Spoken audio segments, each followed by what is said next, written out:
Le grand JT de l'éducation vous est présenté par Microsoft.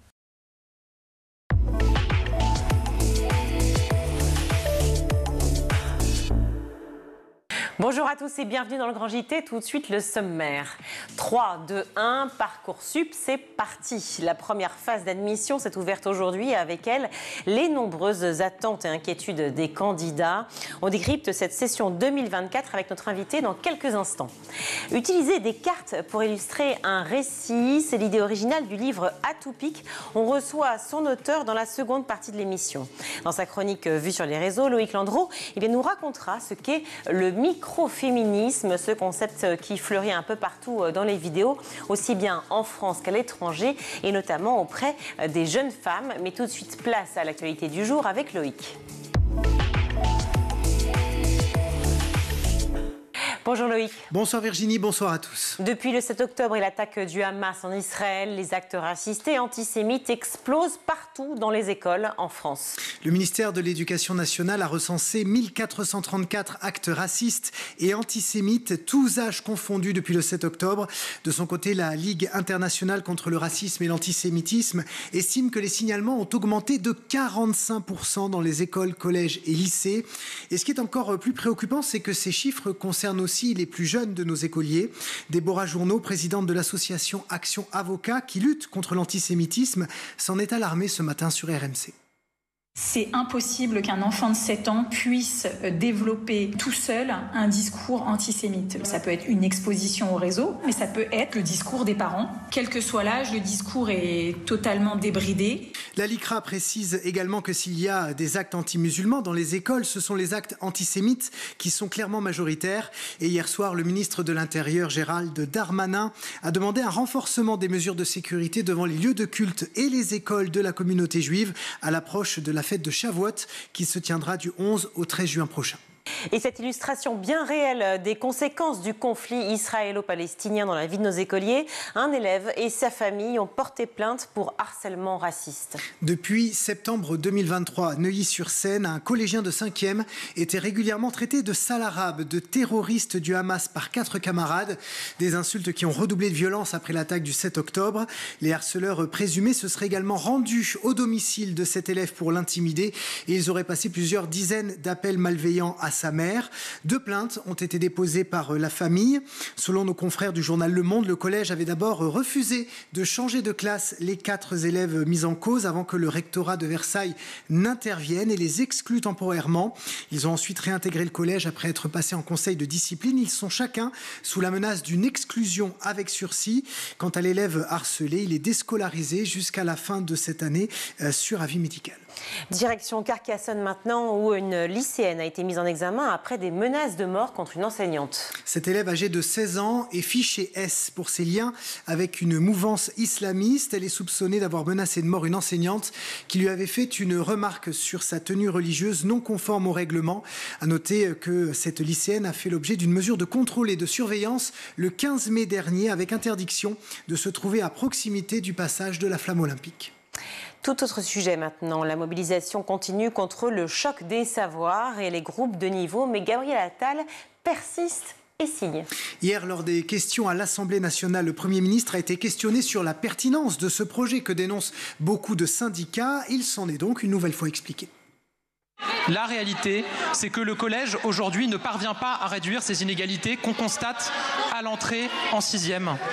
La réalité, c'est que quand vous avez dans une même classe des élèves qui ne savent pas lire avec des élèves qui lisent très correctement, vous n'arrivez à faire progresser personne. Et ça, je le dis, ce sont les enseignants eux-mêmes qui me l'ont dit à de très nombreuses reprises. Ce sont eux qui l'ont dit par ailleurs dans une consultation numérique où 250 000 d'entre eux ont répondu.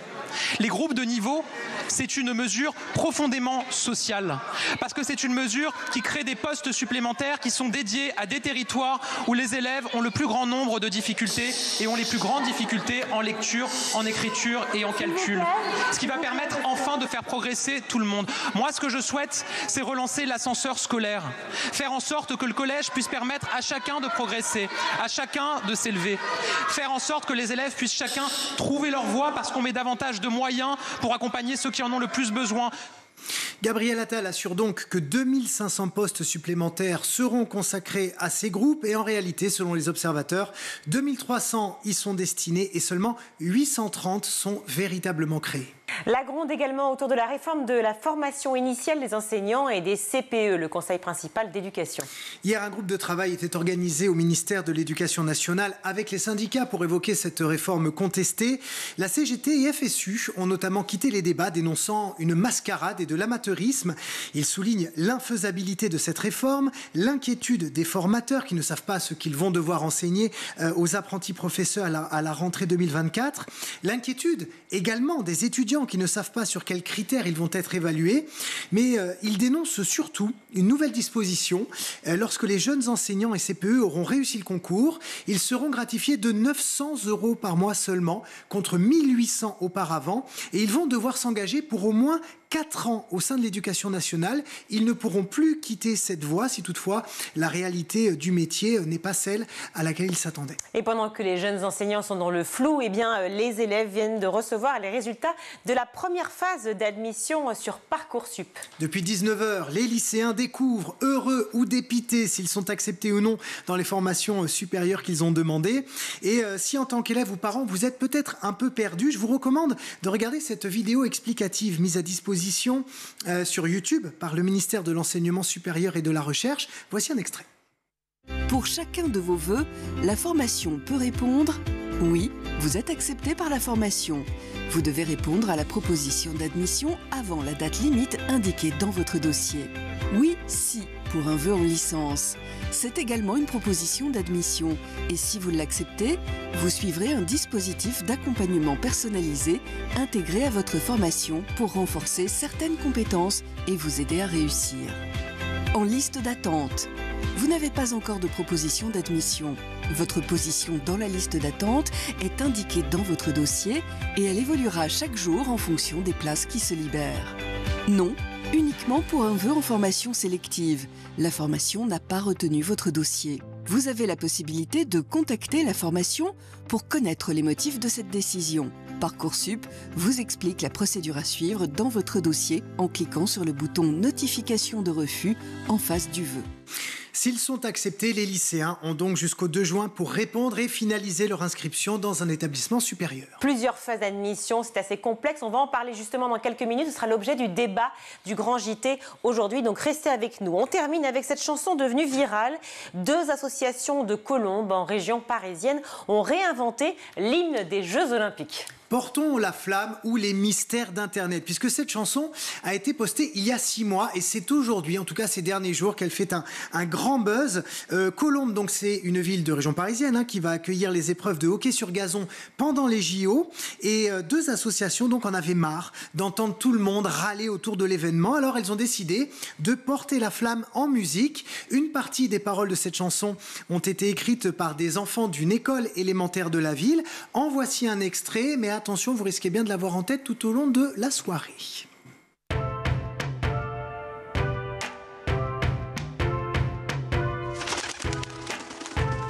Portons la flamme, toujours plus haut, oh, oh, pas d'état d'âme. Pour nos JO, Colombes s'enflamme, toujours plus haut, oh, oh, pas d'état d'âme. Pour nos JO. Si parfois tu doutes de toi, si parfois t'as plus envie, tu pourras compter sur moi, relever tes défis. Parce que sans moi on est plus fort, parce que sans moi on relève tout. Parce que la magie du sport c'est ensemble et c'est tout. Portons la flamme, toujours plus haut, oh, oh, pas d'état d'âme. Pour nos JO, Colombes s'enflamme, toujours plus haut, oh, oh, pas d'état d'âme. Pour nos JO. Et depuis plusieurs semaines, ces associations ont reçu énormément de coups de téléphone de plusieurs écoles en France pour avoir les paroles, la chanson, la chorégraphie aussi. Et ça fait un grand buzz puisqu'il y a plein de vidéos avec cette chanson qui fleurissent un petit peu sur les réseaux sociaux. Voilà. Donc vive les JO puisque c'est quand même un événement que nous autres ne vivrons quand même qu'une fois dans notre vie probablement. Merci beaucoup Loïc. Première phase donc d'admission dans l'enseignement supérieur depuis ce soir. Le logiciel Parcoursup a fait peau neuve. Le comblant certains des soucis pointés par les familles et surtout les établissements. Mais est-ce suffisant pour limiter le stress des élèves et quelles sont les améliorations à venir, les choses à savoir? On en parle tout de suite dans le Grand JT.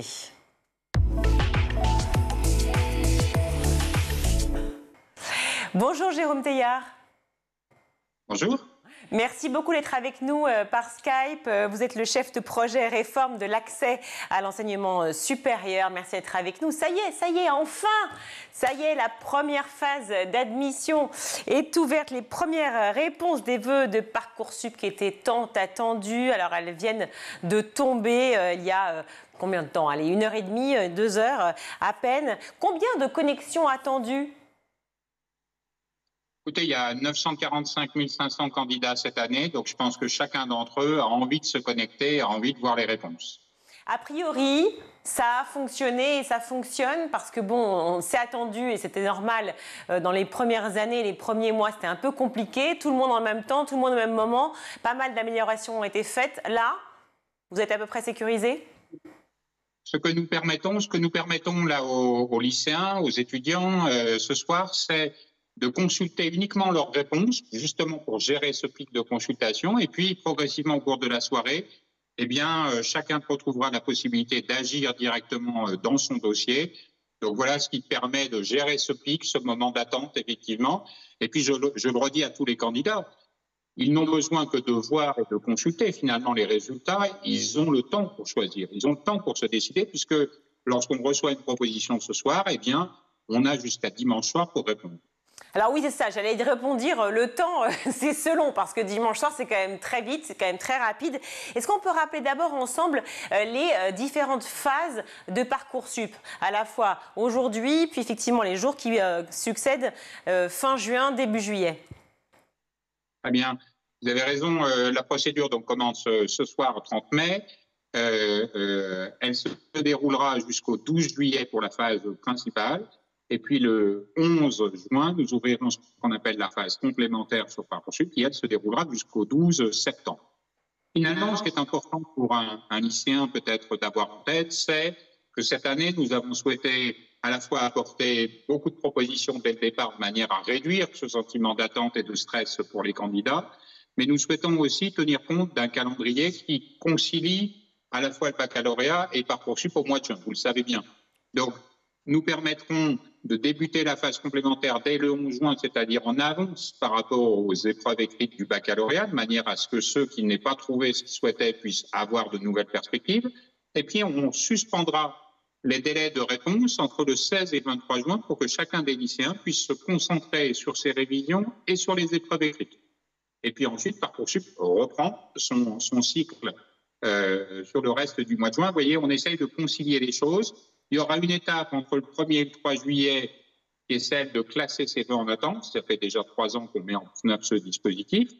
C'est bien sûr après que les épreuves du bac soient terminées.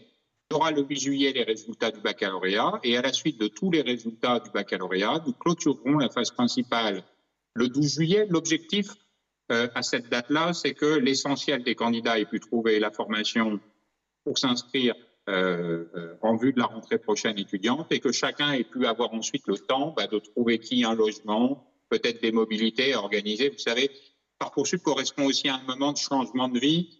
Les lycéens vont devoir faire le deuil du lycée puisqu'ils vont quitter le lycée et ils vont partir dans des établissements d'enseignement supérieur pour vivre une nouvelle vie étudiante. Donc voilà, on est tous là, tous mobilisés pour accompagner cette transition. Et vous me faites une très belle transition parce que d'autant plus c'est la complexité effectivement non seulement d'organiser sa nouvelle vie mais aussi et tout simplement, et on l'a dit très souvent et ça a été beaucoup reproché à la plateforme Parcoursup, eh bien de pouvoir faire ses vœux comme on le souhaite et obtenir la formation que l'on souhaite. Alors certains ont été critiques, d'autres plutôt extrêmement positifs. Est-ce que vous avez pu échanger quelques mots aujourd'hui, puisque je le rappelle, c'est aujourd'hui que les premières réponses se font sur Parcoursup. Est-ce que vous avez pu échanger quelques mots avec la ministre de l'Éducation, Nicole Belloubet? Alors, à la fois, c'était hier avec Nicole Belloubet, c'était aujourd'hui avec Sylvie Retailleau, la ministre de l'Enseignement supérieur de la Recherche. Je crois que les deux ministres sont évidemment attentives à l'évolution de Parcoursup. Elles souhaitent qu'il y ait des améliorations, ce sur quoi nous nous engageons chaque année à accomplir des progrès. Et puis, leur attente, c'est aussi une attente pour bien montrer que Parcoursup n'est pas qu'une plateforme numérique, C'est d'abord un dispositif d'accompagnement humain.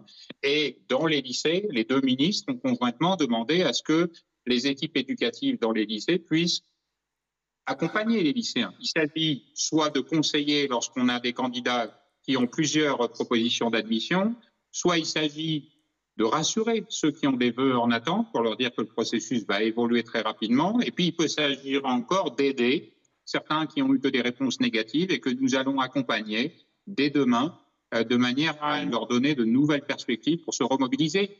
Parcoursup, ça n'est jamais terminé au sens où, quand on a un projet de poursuite d'études, on est là pour vous accompagner à y arriver. Alors, pour accompagner, justement, vous avez mis en place un site d'entraînement. Alors, je dois vous avouer que ça m'a fait sourire. C'est-à-dire que maintenant, il faut carrément un entraînement pour pouvoir se décider. Alors, je vais vous dire pourquoi on l'a fait. C'est que vous, quand vous avez rempli votre feuille d'impôt, c'est peut-être déjà le cas, ou vous allez le faire dans les prochains jours, eh bien, finalement, vous vous remémorez ce que vous avez fait l'an dernier. Et ça vous aide beaucoup. La difficulté et la spécificité de Parcoursup, c'est que précisément, les lycéens, c'est leur première fois chaque année. Et qu'il n'y a pas cette antériorité qui a permis de mémoriser. Et donc, on a mis en place, parce que les lycéens nous l'ont demandé, parce que le travail que nous avons fait avec les fédérations de parents d'élèves a permis de répondre à cette attente. Donnez-nous une forme de site d'entraînement qui permet d'appréhender ce que sont les fonctionnalités de Parcoursup, comment ça marche, comment ça fonctionne, de manière à voir qu'il n'y a pas de piège, qu'il n'y a pas de surprise, qu'on est accompagné et que c'est finalement très simple. Pourquoi ? Pour que chaque lycéen avec ses parents puisse se concentrer sur la seule question importante. Est-ce que je préfère aller dans cette formation? Est-ce que je préfère aller dans telle autre? C'est ça finalement. Et ce que l'on fait à travers ce site d'entraînement, c'est vraiment permettre de rassurer, décomplexer. Et ça permet aussi à chaque lycéen. Vous voyez, moi, la semaine dernière, j'ai fait des webinaires avec les parents d'élèves. Eh bien, ils pouvaient vérifier en même temps que je leur parlais exactement ce que je leur disais parce que c'est vraiment ça à quoi sert ce site d'entraînement. Je le dis aussi parce que, sans doute vous serez sensible à ce point-là, il sera ouvert toute l'année, il est ouvert à tout le monde. Alors bien sûr, l'accompagnement effectivement des étudiants est primordial, des parents bien sûr, mais surtout des enseignants, car vous l'avez dit vous-même, il faut pouvoir les accompagner. Absolument, vous avez raison. Cet outil, ce site d'entraînement, c'est vraiment un outil au service des enseignants. Ça leur permet de créer des animations en classe, au service de leurs élèves de terminale, mais aussi de première ou de seconde, pour leur montrer c'est quoi Parcoursup finalement. Il faut démystifier Parcoursup, montrer que c'est très simple dans son fonctionnement, et puis pouvoir se concentrer avec les élèves sur l'essentiel. La construction d'un projet d'orientation, la réflexion sur les choix. Donc finalement, nous, ce que l'on essaye de faire, c'est que chacun puisse être vraiment concentré sur ce qui est important, le choix de formation, et non pas sur la technique ou sur des choses dont on penserait que c'est difficile. Vraiment, il y a un levier, c'est à la fois un objectif de transparence, je pense, et puis cet outil, vraiment, je le dis, nous l'avons travaillé avec des fédérations de parents d'élèves, avec des lycéens, de manière à ce qu'ils répondent à leurs attentes. Alors, vous savez, comme chaque année, il y a près de la moitié des étudiants qui sont mis sur liste d'attente. Comment ne pas stresser à ce moment-là? Comment répondre le mieux et de manière la plus réfléchie possible en quelques jours? Alors, d'abord, pour ceux qui auront des vœux en attente, une première réflexion, ils n'ont rien à faire, les vœux sont automatiquement maintenus. Il n'y a pas besoin de se stresser en disant « j'ai besoin de faire quelque chose ». Deuxième chose, nous allons leur écrire dès demain matin pour leur dire « rassurez-vous, ces listes d'attente vont évoluer très vite ». Nous avons mis des petites vidéos, nous avons mis des infographies, nous avons mis des explications dans leur dossier, de manière à ce qu'ils puissent à la fois voir comment elles évoluent, ces listes d'attente, et puis finalement se faire des projections. Est-ce que pour tel ou tel vœu, j'ai des opportunités d'avoir une proposition d'admission ou pas? Et puis je vais redonner un chiffre parce qu'il me semble important. Au bout de 6 jours l'an dernier, 75% des lycéens avaient eu au moins une proposition d'admission. À la fin du processus Parcoursup, 95% des lycéens avaient eu au moins une proposition et en moyenne, c'était presque 6. Donc vous voyez, le dispositif Parcoursup, il est là pour apporter des réponses et permettre à chacun de trouver sa voie. Est-ce que vous avez des chiffres honnêtes, des chiffres qui montrent effectivement que les vœux désirés sont exaucés? À savoir, vous donnez des chiffres comme 95% effectivement ont eu une réponse. Moi, ce qui m'intéresse, c'est de savoir est-ce que j'ai une réponse dans les formations qui m'intéressaient? Alors, il y a 83% des lycéens qui ont accepté les propositions d'admission. Dans ceux qui l'ont reçu, il y en a qui ont d'autres projets. Moi, je crois que c'est un premier signal de leur choix. Et puis, vous savez, c'est très relatif. On peut avoir des propositions favorites, mais des fois, ça varie beaucoup. Donc, c'est très difficile de se dire qu'est-ce qui était mon choix favori. Alors, bien sûr, on peut avoir une formation rêvée, mais vous voyez, c'est différent à analyser. Ce qui importe, c'est que nous proposons des solutions pour chacun. Vous avez, c'est les étudiants qui ont fait leurs vœux librement, et je rappelle, c'est eux qui ont fait leur choix librement, et ensuite nous leur apportons des réponses avec, le cas échéant, quand ils ne sont pas pris dans une formation, des explications. Donc je crois que c'est aussi ce qui est important. Il y a le choix de la formation, il y a le choix aussi de la géographie. Vous savez, il y a ceux qui veulent être mobiles et sortir de leur région, et puis d'autres pas. Donc voilà, la notion de qu'est-ce qu'était mon vœu préféré, c'est un peu difficile à appréhender. Mais néanmoins, ce qui est important, c'est que nous accompagnons tous les lycéens de manière à ce qu'ils puissent avoir un projet, peut-être pas dans l'établissement auquel ils pensaient au départ, peut-être dans un autre, mais au moins poursuivre un projet de poursuite d'études. Si la position s'éternise dans la file d'attente, qu'est-ce que vous proposez en phase complémentaire? Alors, en phase complémentaire, on propose de nombreuses formations. Alors, ce sont des formations qui ont encore des places vacantes. C'est des formations très diversifiées. On y retrouve des BTS, des IUT, on y retrouve aussi des formations de licence. Et donc, ça permet aux candidats de reformuler jusqu'à 10 vœux pour trouver la formation qui les intéresse. En 2023, c'est 79 000 candidats qui ont trouvé en phase complémentaire la formation qui les intéressait. Le deuxième élément, si vous n'avez pas trouvé dans la phase complémentaire, vous n'avez que des réponses négatives en quelque sorte, à partir du 4 juillet, donc un peu avant les résultats du baccalauréat, les équipes de Parcoursup prendront contact avec vous, y compris en vous appelant individuellement. Ça, c'est vraiment important, de manière à proposer un accompagnement qui est porté par le rectorat. Et le rectorat va analyser le dossier pour essayer de trouver une formation parmi les formations qui restent disponibles. Quelle est la formation qui est le mieux en cohérence avec le projet de poursuite d'études exprimé par le candidat? Alors, on va parler, si vous le voulez bien, de réorientation, car c'est très important. Certains étudiants se réorientent, ils sont assez nombreux, je crois qu'ils représentent à peu près 20% des candidats, et se disent désavantagés par rapport aux autres, en cause souvent des dossiers qui sont incomplets, et on le comprend, parce que forcément, ils ont eu une année assez compliquée de césure, où ils ne savaient pas très bien ce qu'ils voulaient faire, et finalement, ils ont réussi à trouver leur choix, soit un niveau insuffisant, soit certaines réorientations qui sont dévalorisées par les enseignants. Qu'est-ce que vous leur répondez ? Moi, je crois qu'il faut quand même se rassurer. Il y a cette année 169 000 étudiants en réorientation qui font des vœux sur Parcoursup. Vous savez, parmi eux, il n'y a pas toujours le même public. On a une vision de la réorientation comme correspondant à un échec. Ça n'est plus exactement la réalité aujourd'hui. On a de la réorientation parce qu'il y a une grande diversité de diplômes et donc des candidats qui cherchent leur voie. Et moi, c'est toujours le message que je donne aux lycéens. Ce n'est pas le dernier choix de votre vie, ce n'est pas le choix sans doute le plus important. Vous allez pour certains vous réorienter, changer de filière, etc. Et ça fait partie de l'apprentissage. Le deuxième élément, c'est qu'il y a aussi des fois des candidatures de précaution. Vous savez, nous on a beaucoup d'étudiants par exemple qui sont dans les filières PASS préparant aux études de santé et qui font un vœu de réorientation sur Parcoursup au cas où ils n'auraient pas accédé à leur année. Et puis je crois que ce qui est important de dire, c'est oui, il y a une différence de situation. Il y a des lycéens, ils n'ont pas le baccalauréat. Les étudiants, ils l'ont déjà, leur baccalauréat. Ça fait une différence. Et les dossiers des étudiants en réorientation sont des dossiers constitués de leur note de bac. Donc, il y a des dossiers avec des éléments complets.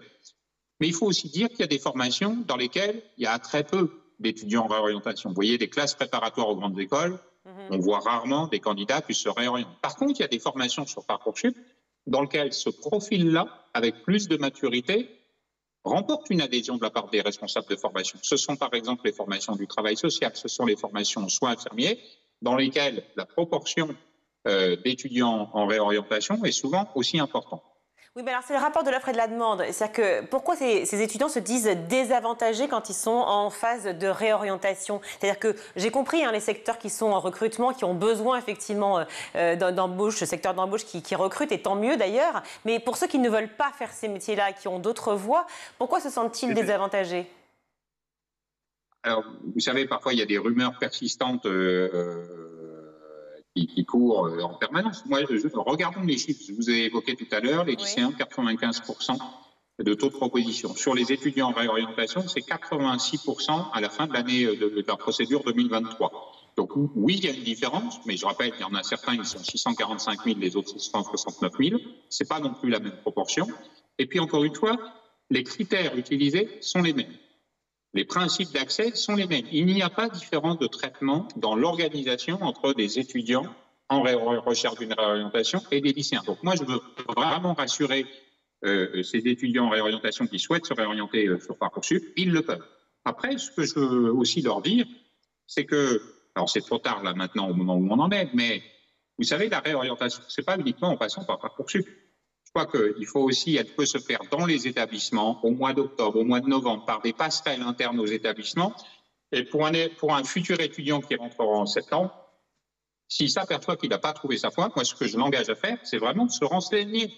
Est-ce que dans mon établissement, il y a des passerelles entre une voie de formation et une autre qui permet finalement de progresser par des chemins sans attendre Parcoursup? Donc voilà, il y a une diversité de solutions aussi pour les étudiants en réorientation qui n'existent peut-être pas pour les lycéens, puisque les lycéens, eux, sont sortis du baccalauréat et leur perspective, c'est d'aller de l'avant vers des établissements d'enseignement supérieur. On prend juste un cas concret pour bien comprendre et terminer sur cette histoire de réorientation. Donc, je suis à Bac+1, la formation que j'ai commencée ne m'intéresse plus, j'ai envie de changer. Est-ce que mes anciennes notes et mon dossier, donc mon dossier du lycée, comptent dans l'examen finalement de mes vœux par la fameuse commission qui s'en occupe? Exactement. Nous conservons, quand vous êtes en première année d'université ou de formation post-bac, nous conservons les données d'antériorité. En fait, c'est la CNIL. La CNIL ne nous permet pas de garder 2 années, au-delà de 2 années. Donc, on peut, quand vous avez fait une première année post-bac, eh bien, vous conservez les éléments de votre dossier initial sur Parcoursup. Et je crois que c'est un atout, évidemment.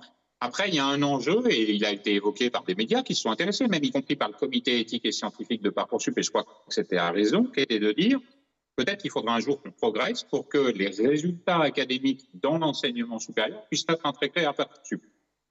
C'est un enjeu important qui veut dire des échanges de systèmes d'information, je ne vais pas rentrer dans le détail, mais il y a vraiment un enjeu chez nous. Ce qui importe finalement, c'est que les étudiants puissent trouver dans leur établissement un accompagnement à l'orientation et à la réorientation.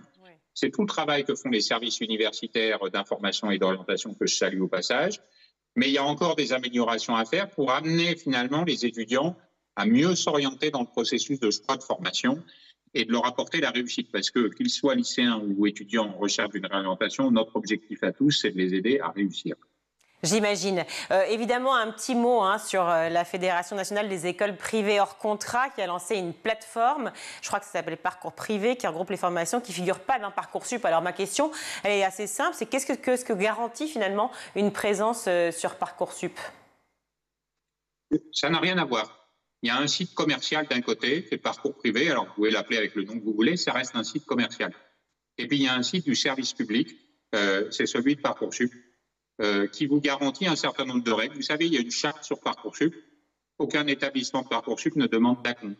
Voilà. Je ne suis pas sûr que ce soit le cas dans les autres formations. Moi, ce qui m'importe, c'est de travailler pour l'ensemble des lycéens et de leur apporter une information garantie, une information de qualité, une formation qui leur permet de se projeter. Et je crois que c'est ce que nous essayons de faire chaque année sur Parcoursup.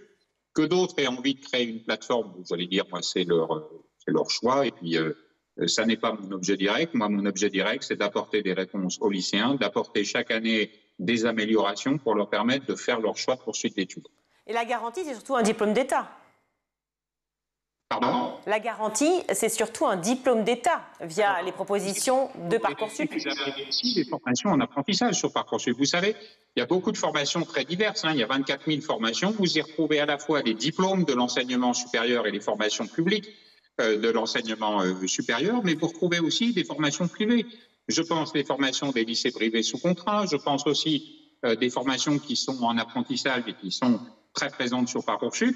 Vous le savez, la ministre de l'Enseignement supérieur, son objectif, c'est d'apporter plus de clarté, plus de lisibilité sur cette offre de formation privée professionnalisante, dans l'intérêt toujours le même des candidats et de leurs parents, mieux savoir s'orienter, mieux outiller finalement les familles, les enseignants et les lycéens sur les éléments qui vont leur permettre de faire un choix éclairé au moment où ils devront s'inscrire dans une perspective de poursuite d'études. Merci beaucoup Jérôme Teilhard d'avoir été avec nous pour nous parler évidemment de Parcoursup dont la première phase d'admission a ouvert ce soir et qui va s'étaler donc sur ce fameux mois de juin, même juillet d'ailleurs, puisqu'on en reparlera probablement avec vous si vous le voulez bien juste avant la phase complémentaire peut-être et celle de juillet ensuite. Merci beaucoup Jérôme Teilhard. Merci. Merci à vous. À bientôt. À bientôt. On marque une courte pause, on se retrouve.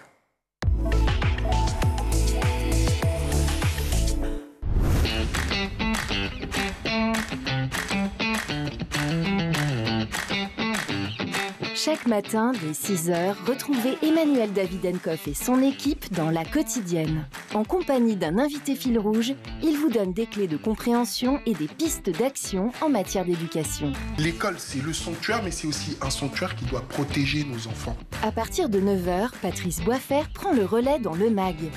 Au cœur des territoires, la parole est donnée tous les jours aux élus locaux et régionaux, ainsi qu'à ceux qui font l'école. Initiatives locales, projets éducatifs, l'équipe du MAG met en avant ceux qui cherchent à faire bouger les choses. Et donc nous devons en permanence ajuster, accompagner les jeunes évidemment, mais aussi les familles et faire en sorte qu'ils puissent étudier dans des lieux le plus agréables possible. À 12h30, School TV vous propose de plonger dans l'école du futur. Avec ses invités, Philippine Dolbeau décode et teste les nouvelles technologies mises au service de l'éducation. Comment éduquer nos enfants à l'ère du numérique? Élément de réponse avec une équipe de chroniqueurs à la pointe des tendances tech. Nous, notre point, c'est de dire qu'avec l'expansion du numérique et la prépondérance des écrans, il est normal de donner à la littérature les moyens de se battre à l'heure du numérique. Tous les soirs à 20h30, dans le grand JT de l'éducation, Virginie Guillaume fait le point sur l'actualité du jour. Politiques et acteurs de l'éducation se questionnent sur l'avenir de nos enfants à l'école. Je me suis rendu compte que beaucoup d'enseignants aujourd'hui en France se retrouvent à utiliser leur propre téléphone portable, leur propre ordinateur pour faire des contenus ou pour dialoguer avec leurs élèves. C'est indigne. Chaque semaine, Malika Ménard reçoit une personnalité qui raconte ses souvenirs d'écolier et dévoile sa vision de l'école d'aujourd'hui et de demain. L'école de demain, ça doit être d'offrir 1 milliard de possibilités à tout le monde avec le même niveau de satisfaction et voilà, qu'il n'y ait pas les bons, les mauvais. School TV, imaginons ensemble l'école de demain.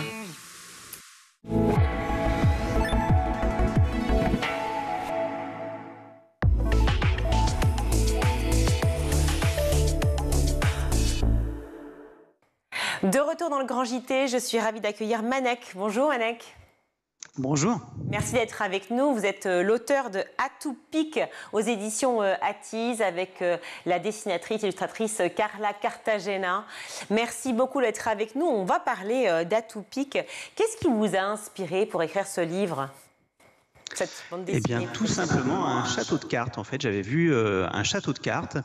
Et l'idée est venue de là. Quand j'ai vu ce château de cartes, j'ai eu l'idée d'aborder le thème des inégalités de façon ludique et imagée. Parce qu'en fait, dans un jeu de cartes, il y a déjà une hiérarchie qui est induite par la valeur des cartes. Et ça m'amusait de mettre en scène cette hiérarchie sous la forme d'un château de cartes. Qui est donc par définition un édifice déjà fragile. Oui, édifice fragile effectivement qu'on retrouve ici, je pense que vous le voyez à l'image, on le retrouve bien entendu tout au long de ce livre, hein, de cette bande dessinée, mais ce n'est pas une bande dessinée, hein, c'est bien un livre, un récit sur les inégalités, sur ces cartes. Bien sûr, on voit la dame de pique qui joue un rôle, le roi de cœur aussi. Très vite, dès le départ, on comprend cette construction fragile et surtout cette déconstruction, cet effondrement qu'on connaît bien du château de cartes qui reflète, selon vous, les inégalités criantes en France, j'imagine ? Oui, c'est ça. L'idée, c'était de se dire qu'on avait un roi dans ce royaume, donc le royaume des 4 couleurs, un roi qui ne supporte pas que les cartes à jouer soient toutes mélangées. Et donc, chaque matin, il exige de ces cartes qu'elles rebâtissent son château, un château de cartes donc, et comme par hasard, les cartes de faible valeur se retrouvent toujours à constituer les fondations, tandis que lui, le roi de cœur, s'octroie systématiquement la place la plus proche du soleil, tout en haut du château de cartes. Si bien qu'à chaque fois, il y a un vent de révolte qui souffle et qui finit par faire s'effondrer le château. Et tous les jours, l'histoire se répète. Donc le roi finit par perdre patience.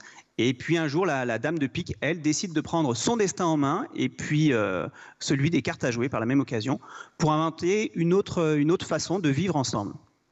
Oui, alors c'est vrai que l'histoire de la dame de pique est très importante aussi parce qu'en fait, dès le départ, on se positionne avec, dans votre récit, je ne vais pas évidemment tout spoiler, mais le roi de cœur s'installe tout en haut avec la dame de pique qu'il prévoit d'épouser bientôt.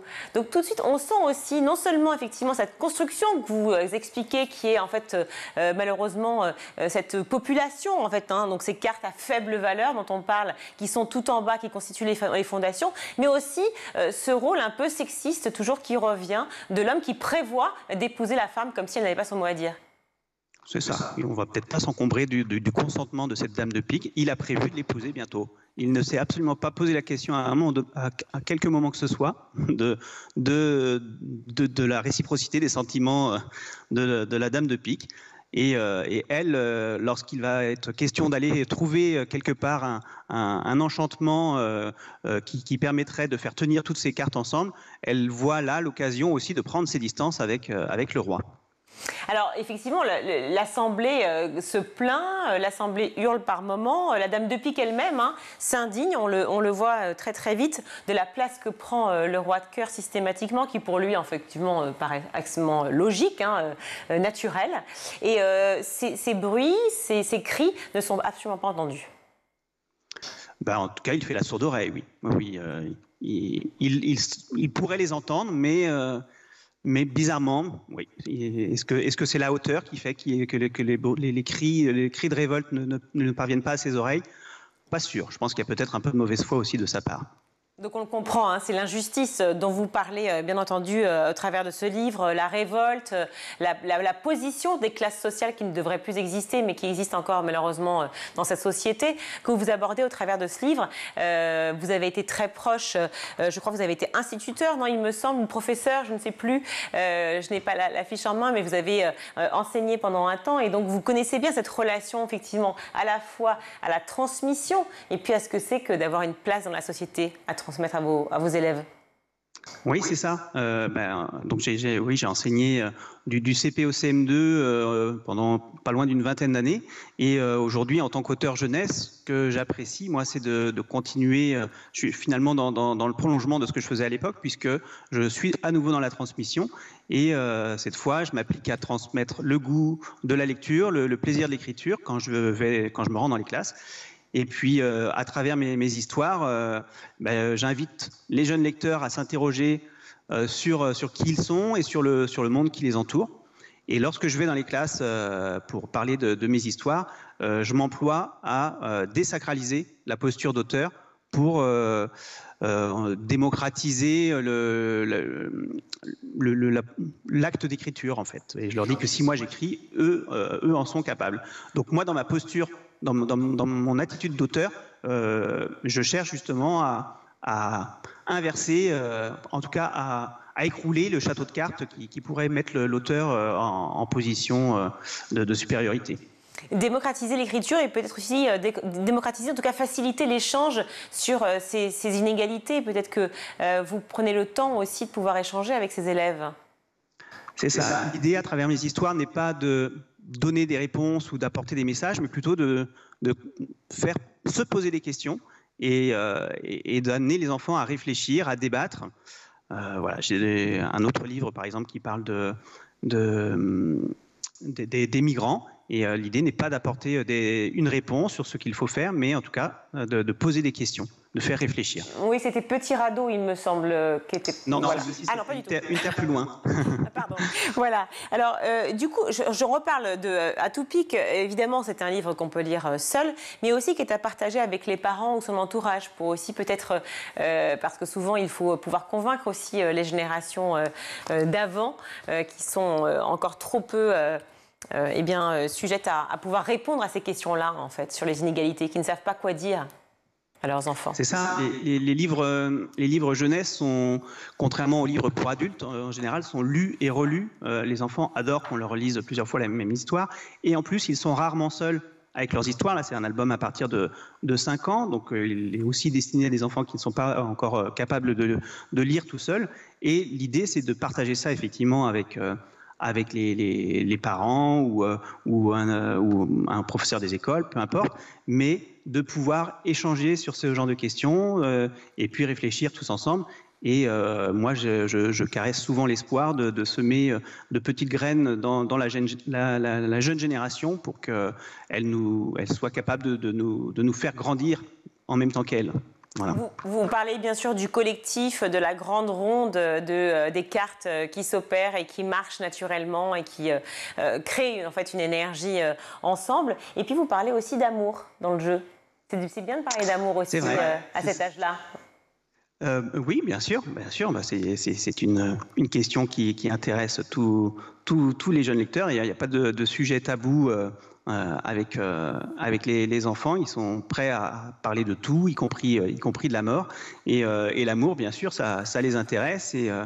Et là, voir que cette dame de pique va découvrir ses sentiments amoureux pour une autre carte que le roi de cœur, bah c'est on va dire une sous-intrigue. Ce n'est pas l'intrigue principale, loin de là, mais oui, il y avait ça, parce qu'on est aussi dans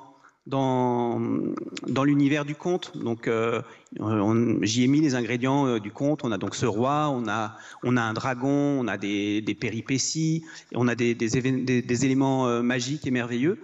Et puis souvent on a une petite histoire d'amour aussi. Mais là, l'histoire d'amour, elle est initiée par la Dame de Pique, qui est d'ailleurs le personnage le plus actif de cette histoire. Et c'est pour ça que l'éditrice se plaît à dire qu'il y a un soupçon de féminisme dans cette histoire-là. Et tant mieux. À tout pic et aux éditions Attise, merci beaucoup d'avoir été avec nous. Et s'il existait un autre moyen de construire ensemble, voilà ce qu'on peut lire en 4e de couve. Merci beaucoup, Manek, d'avoir été avec nous. Merci. À bientôt. Tout de suite, on va retrouver Loïc Landreau pour sa chronique.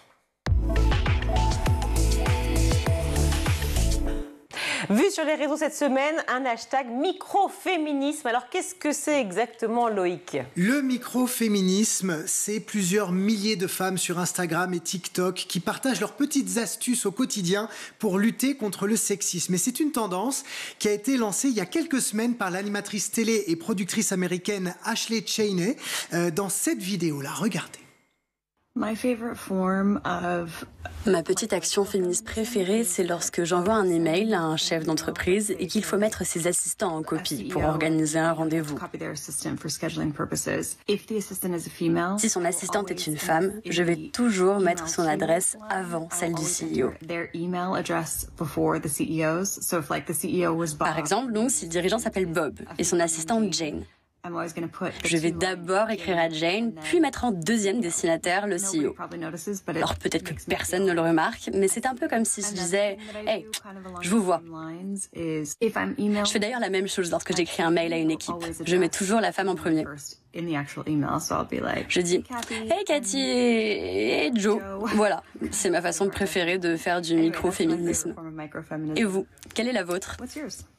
Ce post a été vu plus de 3 millions de fois, généré 5000 commentaires et il a surtout lancé un grand mouvement partout dans le monde. Et oui, on peut du coup se demander ce que définit concrètement ce fameux micro-féminisme et quelles actions. Alors, par exemple, si lorsque vous êtes sur un trottoir qui est tout petit et qu'un homme arrive en face de vous, si donc vous refusez de descendre du trottoir pour le laisser passer, eh bien, vous faites du micro-féminisme. Si, ostensiblement, vous ne vous levez pas à un repas de famille pour justement laisser les hommes le faire, si vous commencez toujours vos emails par Madame, Monsieur et non pas par Monsieur, Madame, si enfin, dans vos conversations, vous utilisez le mot humain pour parler des hommes avec un grand H, eh bien, vous faites du microféminisme. Je vous propose de découvrir les petites actions du quotidien de Agua Derrata. C'est une utilisatrice de TikTok. Dans sa vidéo, elle en a listé 10. En voici quelques-unes. Quand je vois une petite fille ou une jeune fille, j'essaie toujours de la complimenter sur autre chose que son physique. Deuxième chose, quand je rencontre un couple hétéro, j'essaie toujours de montrer à la meuf que je suis vraiment chill et que je suis bienveillante. Souvent la meuf va être un peu sur ses gardes ou un peu faire attention en mode ah j'espère qu'elle drague pas mon mec ou autre. Genre vraiment sur ça j'essaie toujours de faire super attention. Je trouve que c'est trop important d'être solidaire entre nous les filles et il faut arrêter d'être en concurrence tout le temps. Troisième chose, quand je parle, j'essaie au maximum d'utiliser des mots neutres. Par exemple quand je dis celles et ceux, je dis les personnes. Au lieu de dire directeur ou directrice quand je sais pas ou que j'ai pas forcément envie de genrer et tout, je dis la direction. Dans une discussion où il y a des hommes et des femmes, j'essaie toujours de faire attention à bien écouter les femmes qui sont en train de parler, à surtout pas m'arrêter de parler quand il y a un homme qui me coupe la parole.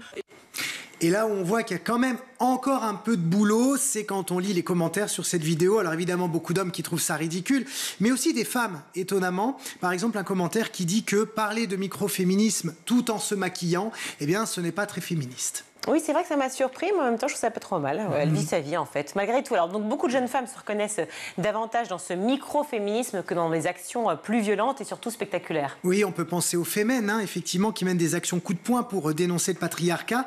Et c'est vrai que de plus en plus de femmes pensent que leur place dans la société va s'affirmer davantage par petites touches, par des gestes du quotidien qui ne semblent pas grand-chose, mais qui vont au final faire évoluer les mentalités, mais sans confrontation directe. C'est le cas, par exemple, de Dr Urgence, qui a 261 000 abonnés sur TikTok. Voici comment elle fait évoluer les choses dans son univers professionnel.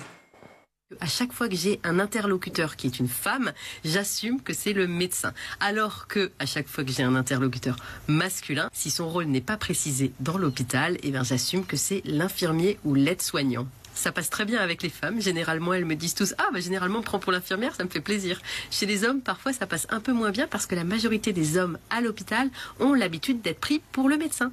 Autre chose que je fais aussi, c'est en réunion ou lors des transmissions, quand un homme coupe la parole à une femme, eh bien, je lui fais systématiquement remarquer, déjà parce que c'est pas très poli, et puis le mansplaining, dans le milieu hospitalier, il existe aussi et il est très présent, et c'est quelque chose de très désagréable à vivre quand on est une femme. Voilà, donc c'est très concret, vous le voyez. Et il y a maintenant une autre tendance, c'est le nanoféminisme. Donc c'est encore plus petit, des gestes encore plus microns pour faire avancer les choses au quotidien. Et vous adhérez évidemment à tout cela, bien entendu. Face au féminisme qui prend de plus en plus d'ampleur, eh bien forcément, il y a des hommes qui se rebellent. Oui, je n'en fais pas partie. Ce sont les masculinistes. Vous en avez parlé d'ailleurs avec vos invités ce lundi sur School TV. C'est un mouvement qui est né dans les années 70 et qui affirme que les hommes souffrent de l'émancipation des femmes sur tout un tas de sujets, en amour, au travail, dans les loisirs, etc. Selon le Haut Commissariat à l'égalité, 37% des hommes en France considèrent que le féminisme menace leur place au sein de la société. Et ils sont donc nombreux à exprimer leurs inquiétudes sur les réseaux sociaux. La preuve avec Azur Lameute, 93 000 abonnés sur TikTok. Il faut bien voir ce qu'est la masculinité et pourquoi elle devient toxique. En fait, elle devient toxique justement quand il y a de moins en moins de masculinité. C'est quand les repères masculins s'effacent, s'estompent avec le temps, que l'homme devient toxique. Pourquoi ? Parce que quand il a des repères masculins, j'insiste là-dessus, des repères de masculinité, donc ça peut être des figures historiques, ça peut être des héros dans des films, ça peut être des héros dans des contes, peu importe. Quand il a des repères, ou même tout simplement son père ou un mentor, en fait, il a un modèle de conduite. Tu lui enlèves ce repère, tu lui enlèves ce modèle de conduite, tu lui demandes de se déconstruire, de déconstruire ce repère-là qu'il a, en fait, ce modèle de conduite, il le perd. Et c'est là que ça devient toxique. Pourquoi ? Parce qu'il n'arrive plus à gérer ses émotions, il devient de plus en plus émotionnel. Un homme masculin, par essence, n'est pas émotionnel. Il gère ses émotions. Ça ne veut pas dire qu'il ressent rien, ça veut dire qu'il sait les maîtriser et les contrôler. Le souci maintenant, c'est que tu enlèves ce repère-là, tu enlèves cette capacité à l'homme de se maîtriser, il peut faire les pires dingueries au monde. C'est drôle comme il y a des gens qui se sentent comme ça agressés partout. Moi, j'ai pas du tout les mêmes. Je m'en fous, mais en fait, vive les femmes, qu'elles prennent leur place et qu'on leur laisse aussi nous la place. Donc voilà, je terminerai cette chronique comme ça. N'ayons pas peur et puis vive le microféminisme, vive tous les féminismes finalement. Je vais juste rappeler ce qu'est le féminisme, la défense des droits des femmes, alors que les masculinistes ont une haine précise, volontaire et dite envers les femmes et leur reprochent leur célibat involontaire. Merci beaucoup. Merci Loïc. On va tout de suite retrouver Malika Ménard dans Souvenirs d'écolier et cette semaine, son invitée est l'actrice Louise Monod. À quel moment c'est juste le temps qui fait que tu te dis c'est vraiment mon métier? T'as quel âge? Je sais pas, il n'y a pas un film où je me suis dit, mais c'est que tout à coup, de toute façon, il y a toujours des périodes de creux. C'est un métier où c'est rarement constant, mais et c'est inquiétant d'ailleurs, parce que dans ces périodes de creux, même très jeune, au début, tu prends ça pour un hobby. Enfin, moi, en tout cas, j'étais à l'école et tout. Puis tout à coup, quand tu dois gagner ta vie, pendant que tu passes le bac que tu faisais ça? Quand je passais le bac, oui, la vie devant nous, j'avais vraiment l'âge du personnage, en fait. Donc, je passais mon bac en même temps. Enfin, d'ailleurs, d'un moment, tu te dis, waouh, où est la fiction, où est la réalité, quoi? Tout est mélangé. Mais je tournais pendant les vacances scolaires. Au tout début, je pense que j'étais une des plus jeunes. Et après... Non, et après, j'avais eu mon bac et je pouvais tourner quand je voulais. Mais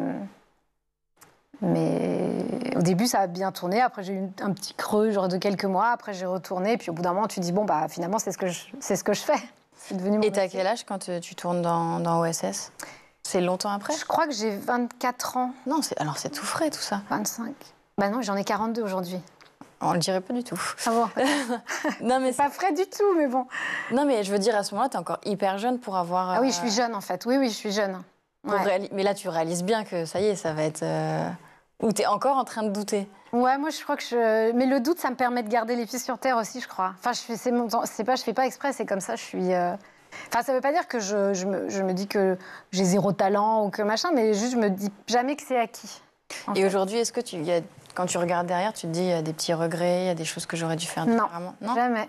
Non, parce que j'ai toujours fait mes choix vraiment à l'instinct, avec le cœur, et j'ai jamais fait les choses par calcul. Donc du coup, même s'il y a évidemment des expériences plus sympas que d'autres, parfois j'ai fait des belles rencontres sur un film que j'ai moins aimé, mais j'ai rencontré des gens super. Donc non, j'assume tout ce que j'ai fait, voilà.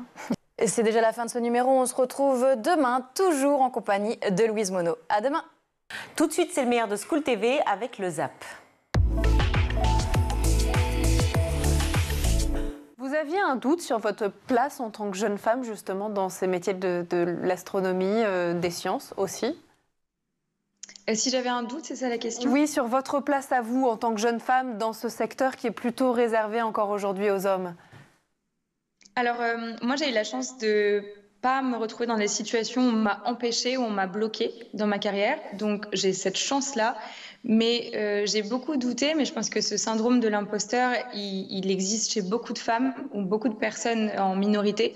On doute toujours, en fait, finalement, de nos capacités dans un monde où on n'est pas représenté. Après, moi, j'ai la chance d'avoir eu un super parcours grâce aux gens qui m'ont soutenue, grâce à mon directeur de thèse, grâce aux équipes et à ma famille qui ont toujours été là. Mais ce qui se passe aujourd'hui, c'est que comme je m'en rends compte maintenant, c'est surtout aider les nouvelles générations ou les personnes qui n'ont pas cette chance.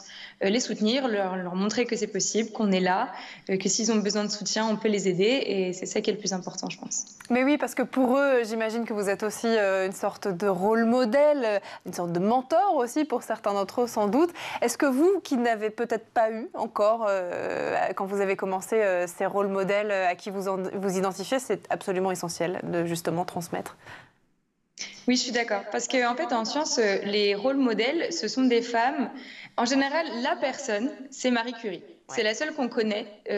C'est la seule qui a eu les prix Nobel. C'est un peu loin comme rôle modèle parce que c'est une personne tellement extraordinaire que nous, quand on arrive derrière, on ne sait juste pas par quel bout prendre le truc.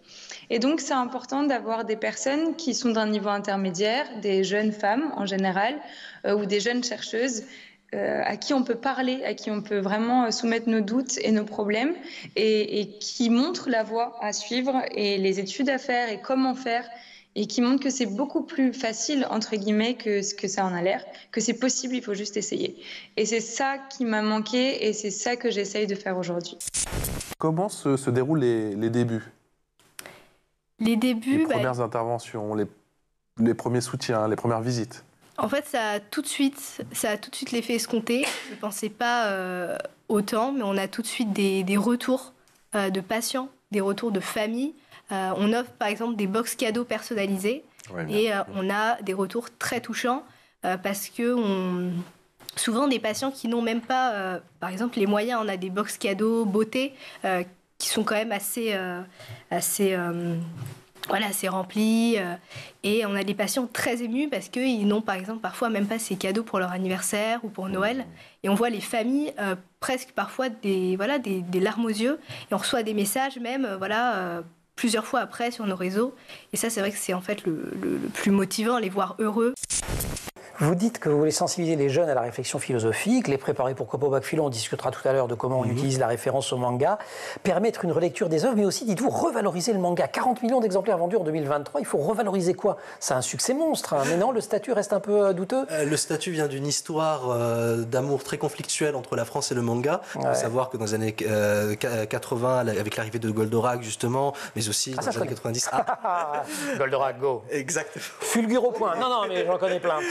Et c'est cette passion que j'adore justement dans le manga. En fait, il se trouve que le gouvernement à l'époque était un peu contre le manga parce qu'il trouvait que c'était assez violent. Ségolène Royal s'est beaucoup battue contre le manga pour la fermeture du Club Dorothée et tout cela. Et en fait, ça a fait que ça a très mal commencé en France, mais revalorisé. Pourquoi ? Parce que cet esprit de manga relevant d'une pop culture très violente, alors qu'en vérité c'est une violence qui fait sens littéralement dans le manga, combien même quand il y en a justement, eh bien il faut montrer qu'il y a un fond intellectuel dans le manga, et de montrer que ce n'est pas simplement un divertissement, que le manga peut servir à comprendre la philosophie, à avoir un intérêt pour la philosophie, mais aussi à aller plus loin.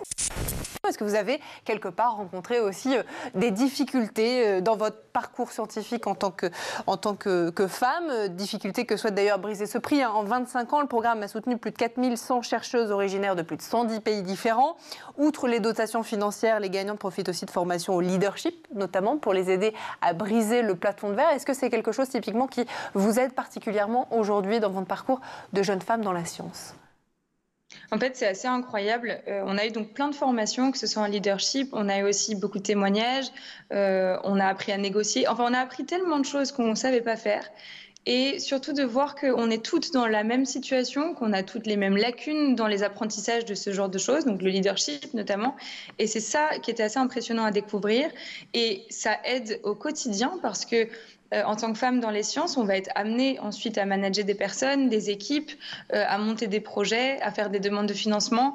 Et on avait besoin de ces outils. Et maintenant, on les a et on peut aussi les transmettre. Et c'est ça qui est assez incroyable. Moi, je trouve, en tout cas, ça m'aide énormément et ça m'aidera sûrement dans le futur aussi et à transmettre aussi aux futures générations. Peut-être que le sujet aussi, et vous avez commencé à l'évoquer à Ashreen, c'est de mieux valoriser les recherches menées par des femmes sur des sujets qui sont plutôt aussi généralement imposés, utilisés par des hommes, recherchés par des hommes. Est-ce que ça aussi c'est important et c'est ce que met quelque part en avant ce prix, hein ? Exactement. Donc aujourd'hui, on le voit beaucoup moins, mais il y a une époque où les recherches des femmes étaient souvent affiliées à un homme, que ce soit le patron, le directeur ou le mari. Et donc la femme, en tant que telle, elle n'avait pas accès aux retombées de sa recherche. Et aujourd'hui, les choses changent évidemment. Une femme qui fait de la recherche, elle publie en son nom, elle bénéficie des retombées de sa recherche. C'est le plus important. Mais il y a ce syndrome de l'imposteur qui résiste, en fait, qui est toujours là. Et donc, c'est contre ça qu'on doit lutter. On doit assumer les résultats qu'on trouve. On doit les dire haut et fort. Et c'est ça le plus important.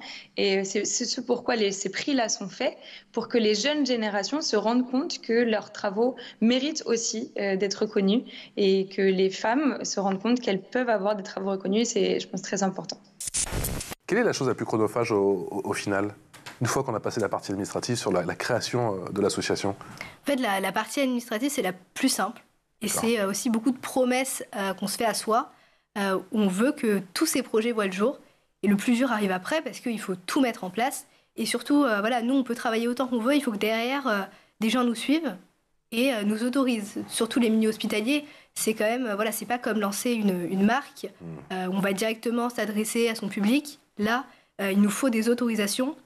Il y a un vrai problème sanitaire où tout le monde ne peut pas rentrer dans les hôpitaux. Et c'est vrai que c'est là où commence un peu l'aventure et il faut aussi se battre. Et il y a beaucoup d'associations, on le dit aussi, et toutes les associations ne peuvent pas rentrer dans tous les hôpitaux. En quoi ça peut aider concrètement les lycéens à préparer le bac de philo ?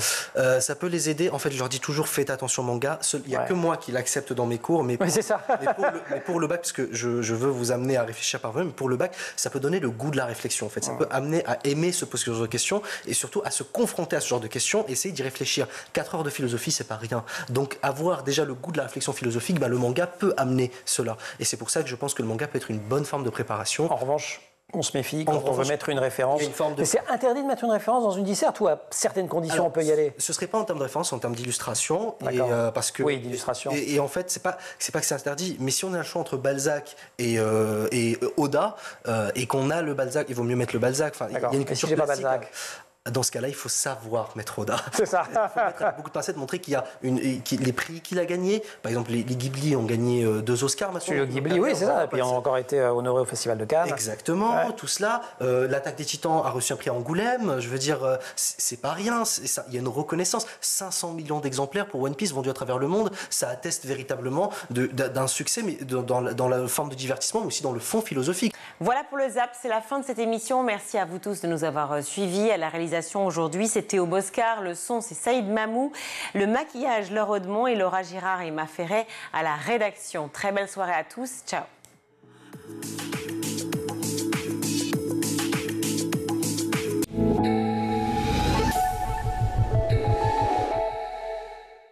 Vous avez regardé le Grand JT de l'éducation avec Microsoft.